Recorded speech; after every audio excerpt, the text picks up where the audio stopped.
Hello there, my name is Hettie and I'm the Art and Design Manager for the RUH in Bath, and my task over the past 2 years has been to help with the transition of services from the Mineral Water Hospital, also known as the Royal National Hospital for Rheumatic Diseases, into the new centre which is now being completed at the RUH on the Coombe Park site. And it's been a very interesting project. When I first came to it, like I say, just over 2 years ago, there were a collection of 15 paintings from the 18th century, which were quite valuable as well. And this is not something that has become a normal business at the RUH. We have a big exhibitions programme, we have some lovely artworks, but nothing on this scale and of this historic importance. And so this was quite a big learning curve for me to actually sort of find out how best to deal with transitioning of the paintings, the transitioning of these paintings and other artefacts, including the museum as well, which was also needing to find a new home.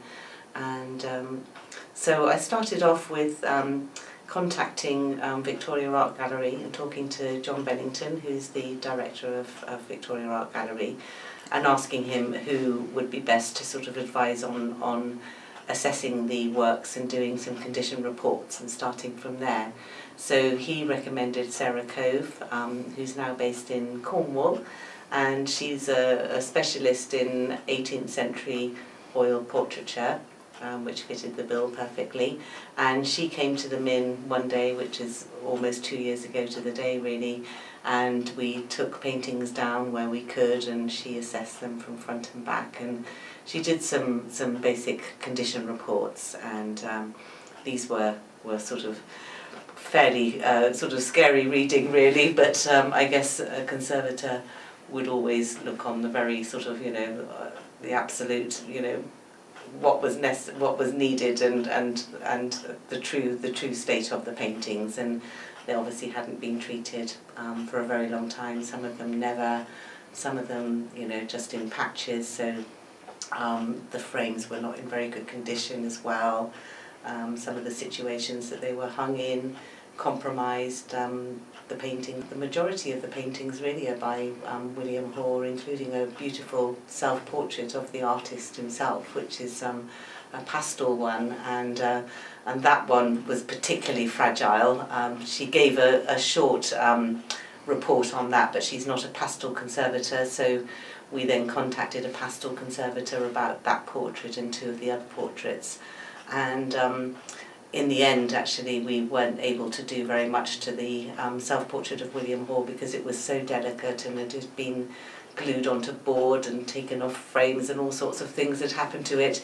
And she said, if push came to shove, if it was about saving the picture itself, then you would do everything you can. But she said, actually, sometimes it's better just to leave it, clean off the mould where you can, because there'd been obviously sort of some damp had got into it as well, and that kind of thing. So that one was particularly cleaned. It was about trying to find various different ways to tell that narrative really, and also where, because the big paintings you were fairly limited on where they could go because of the size of them, and in the new centre the ceilings are much lower than in a Georgian or early Victorian, sort of building with a lovely big entrance hall and that kind of thing.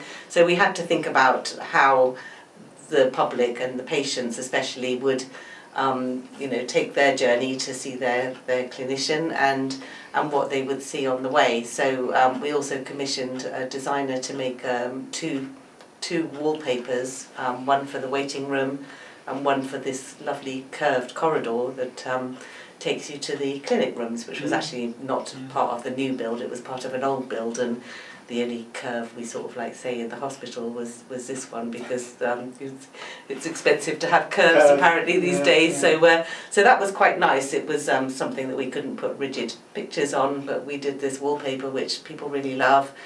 We've taken entries from the original ledger as well and had those graphicked along the curved wall. and we've also got cabinets. They were built into the design of the building.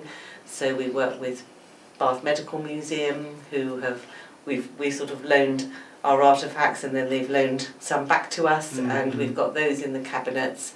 And also we've had some volunteers working with us to compile sort of like narrative, the history of the Min as best we can. And our main artist, Andy Goodman, has made, he created 50 graphic designs, I suppose, around therapies, and to sort of help people feel reassured, and they're slightly amusing, and they're sort of like interesting. People try and working out the puns or what they're about, and so quite a different approach. But that's 21st century. Exactly, and that was our remit really, was to take the heritage from the Min, but also, especially in one side of the therapies, they were very keen to have that contemporary, modern feel, and for it to be sort of vibrant and bright, and so that's what we've done. If you've got artwork positioned around, it does help people to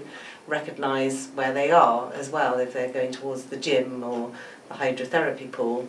The hydrotherapy pool is probably a good example of an artist, you know, sort of making a design that kind of like looks to the past, but also looks to the future and the present.